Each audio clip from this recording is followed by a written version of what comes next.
We're roaring into the future, trying to get to be the 10th fastest, 10th largest city. So that means we're growing by leaps and bounds. And so you're in a city that is really excited about what it does and excited about culture, and so I'm glad that you're here. So welcome. My name is Dusty McCormick. I'll jot them down, even if it's about these other divisions within our overall department. Even if it's about that, no problem. We'll get you an answer of some sort. Okay. We'll get you an answer of some sort. Give it to Miss lady in the back. Question? Yes. Hi, I'm Michaela from the Philippines. Okay. I'm actually part of an organization that also helps micro and small entrepreneurs in our country. Did that answer your question? I'd actually just like to add, it's interesting that you mentioned about lack of funds because I'm actually working for a microfinance institution. So we provide microfinancing to micro and small entrepreneurs because it's the same issue in the Philippines also with lacking. Right. That the program, the small business, the Veterans Business Initiative, is a micro lending program. Okay. I think it's 5,000. I think the max. Yeah, I'm Renz from the Philippines. I also work with small businesses in our country. Yeah. I was wondering, what are the collaterals that you ask these small businesses for when they access credit? Do you require them to have a percentage of their revenue or their profit? Good answer. Good question.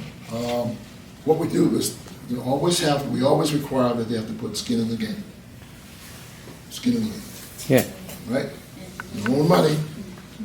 If you put your own money in the game, guess what? You're more apt to watch your money and how it's spent, right? Yeah. You're looking at it. It's all I got, so you're more apt to watch it, okay? If you put no money in the game, well, you're just kind of like, okay, they gave me some money and, I'm concerned, but, I don't have anything to lose, okay? So we require 10%, no matter what it is, no matter how much it is. But what we also do in the 10%, if we have a deal that is part of a building and maybe it's on a piece of land and you're going to finance your business plus the acquisition of the land and the building. But guess what? Maybe you own the land. And you say, well, I own the land, but I don't have a lot of cash. We'll utilize what you have in terms of the value of the land as part of your down payment for your part of the 10%. So that gives you a leg up. The banks would say, no. We want the 10% in cash. We're saying, no, they've got land. They've got it already free and clear. So let us allow that. We'll take that portion of the loan. We'll cover that. And you cover the other part that you feel comfortable in covering. And so we help bridge the gap. We help bridge the gap so that we bring the entities together. And sometimes there are more than one. There's City of Austin, there's Bridge Bank and Trust, Chase Bank, and then there may be another people fund. There may be 3 or 4 financiers in your deal, and so that's how we generally do it here at the City of Austin. You go out on the market, you're going to get that. Okay, yeah, we'll give you some money, but we want 40%. Got it. Another question. Since we were talking about the brick and mortar shops and the traditional business, I'm curious if you also have a program for tech startups, like software as a service, and can you also share if there's a lot of success stories of tech startups in Austin? Yes.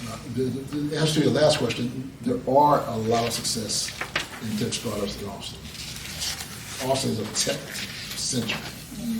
We just had a conference called the Afrotech. Blacks, African Americans in high tech, all across the United States. And they came to Austin to have a conference next year this time. Okay? Secondly, South by Southwest. A portion of South by Southwest activities is around tech. Cultural art tech, high tech, all kinds of tech, you know what I'm saying? So, and again, we are a tech city. I mean, we got 2 Samsungs, Asian district, and it's part of the city of Austin. that innovates and researches and puts out information about new ways of doing things in high tech. You come along, oh, I like that. Okay, boom, let me have that. You know, you run with it, and then you create what it is that you need to create, and then you may go to IC Square, and then they get you all the backing, get you the venture capitalists, you know, that type of thing. As long as you're, you know, generating, they do a lot of that. Now, we don't do much in the high tech arena. We're just, you know, we're kind of more mom and pop. Hello, sir. Nice to meet you. I'm Bernhart from Indonesia. So basically, I really love the city. And could you please go to slide number 7? Yeah, I'm curious here because like there's profit loss income and expense in the industry in the Austin, right? Mm-hmm. So like the EBITDA specifically in 2016, it's 14,000, and in 2017, it's 14,000 again. So it's like fluctuative. Like EBITDA. So like what happened there? Like what happened to the industry? Which industry are you talking about? Are you talking about Like this is like the overall industry, right? You know, I don't even know what that. You know what EBITDA is? Yeah, it's related to the Earnings before tax. yeah. Come up here. Earnings before tax. Yeah. Interesting. Yeah, because like it's really fluctuative and it's not because of COVID. So what happened Right. there? This Right. is, right, this is coming from a report. So this is from BizMiner. And what you do, you would ask the small business program for a report in your industry.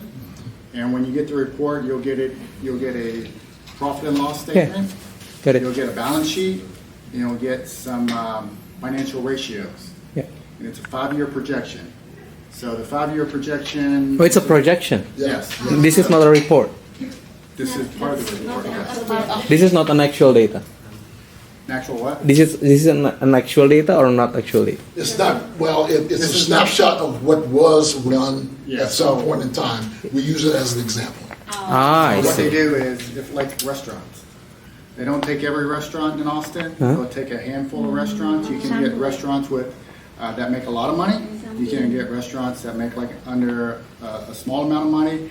And let's say there's a couple hundred. They'll take 20 of those restaurants and they'll put the average together, and they'll make this report. Yeah, I understand that. That's why I asked why the number is decreasing in 2016 and decreasing again in 2017 and it increasing in 2018 quarter 2, right? Yeah. So, like- not sure about the numbers. Yeah. What's going like Because that. like I really love the city, like the how the business going, and I would really like to, let's say I want to open a business here. What's the capital needed, and what is the, because like you say that this city need lots of jobs, right? So like what is the main expertise of people here? So like let's see that Asian country want to invest or open a business here. What is the capital needed, and also like from here I'm a little bit curious why like you have a really great program like microfinancing and owning the business, and I think we don't have one here in Asian, but like there's a decrease there, so there is something there, right? This is for a certain industry. I'd have to go back and see what I put in there. Sure. This could be for like restaurants or food trailers. This is not for overall small business and all. Okay. This is just for. Yeah. I A just certain put it up. segment, a certain Yeah. segment. It I could think it's have the been. roofing industry. It says roofing contractors. Oh, Only roofing? Yeah. Yeah, because it's roofing contractors industry. Yeah. Let's just sample data. so, Okay. and moving contractors, Thank you. that's based upon. But roofing is impact everything, you know, because like it's housing, right? Yeah, that's why. Not Contractors. construction of housing, Yeah, but not restaurants. yeah, See what I'm saying? Yeah. There's a difference. Or construction of apartments, but not necessarily in providing a service or product like clothing. yeah. You know, so anyway, so it's interesting. Yeah. So we'd have to do some research to find out where we came with the numbers. But we wanted you to have an understanding that that's what it does. It gives you a projection across the industry, Yeah, snapshot in time, and you get these things here back. And it gives you an opportunity to take a look and see what's going on, salaries, office compensation, gross margin, all that kind of stuff. yeah. And for foreigner, like how much capital do we need to open a business here? That just depends. It depends on it depends on the kind of business. Let's say like a food truck with a, like Franklin? What do you think, Danny? Food truck? To start a food truck? Yeah. What do you Well, think? you'll need to buy a food truck. Mhm. Depending on what kind of food truck you can get one from maybe about 10,000 or a little under 10,000 to, on the high end, 50, 60 grand. Mhm. If you want to get any kind of inventory of like food, Mhm. that'll be a couple $1,000s. To get the equipment inside, that'll be another couple $1,000s. So you could probably start one for under 25, 30,000 on the cheap end. Okay. And we do need to rent the land, right? No, well, with food trucks, you have to put it on private property. I see. So private property is not government property.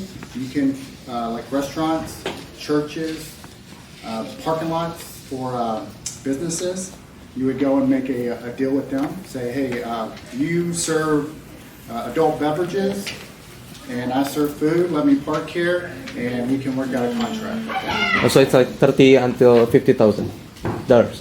You could, yes. Okay. If you're looking to go like a high end, like, you need to buy a truck and you need to paint it and you want to do stuff to it, buy tables on the outside, it'd be a little bit more money. Okay, thank you, sir. And the last one, what is the city people expertise? Like in what is the main industry for the people who search for a job? Like what is their main expertise? People who are searching for a job, Yeah. I mean, well, that depends. I remember times when, we're not a, say, for instance, in Houston, we're different cosmopolitan city than Houston is. Houston is really centered around oil, and shipping, okay? So it is a port city. We're not a port city, other than what we get at the airport, okay? So if they have inflation or if they have a economic hit, it may be more people that are in the oil industry I see. that may be laid off, Yeah. or whatever, or than it would be in Austin. Austin would not have that much of a hit because we don't have that many people that are in oil. Okay. Now, Okay. real estate, different story. High tech, different story. Not being able to get microchips or something like that. For a while we couldn't get microchips. We got cars, even today, parked in the middle of fields, in unattached, whatever, just thousands of them because they can't move because they don't have the small microchip to run them. Yeah. So people that are in that kind of industry, they're making microchips, they're very important. Yeah. Yeah. Thank you, sir. Yeah.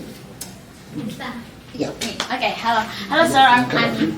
Okay. Okay, hello sir, my name is Anita from Indonesia. So first of all, I would like to say I'm amazed with what you do for the businesses. It's really like wow for me. You have the classes and stuff. It's really great. So you do something for people, humanity. Good job. Okay, so that's the thing. So my question is, you take care like a lot of business, and then you also mentioned that you also get stuck with the hiring stuff. So my question: do different businesses have different rate of salary? Do you have the standard for specific businesses on the salary, because you're really concerned on hiring? That's the first question. Sure. The second question, you said that when you have that amount of profit, you need to hire another employee, right? So how do you make the businesses report to you in honest way on the profit? So yeah, Okay. just to. So your first question, so the salary for, say, for instance, food workers who work in restaurants is going to be different than the salary for those who are in the fashion industry.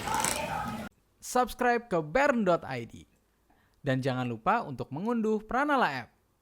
Untuk video terbaru, kamu bisa klik video di kanan atas. Dan untuk video rekomendasi, bisa klik video di kanan bawah. Terima kasih.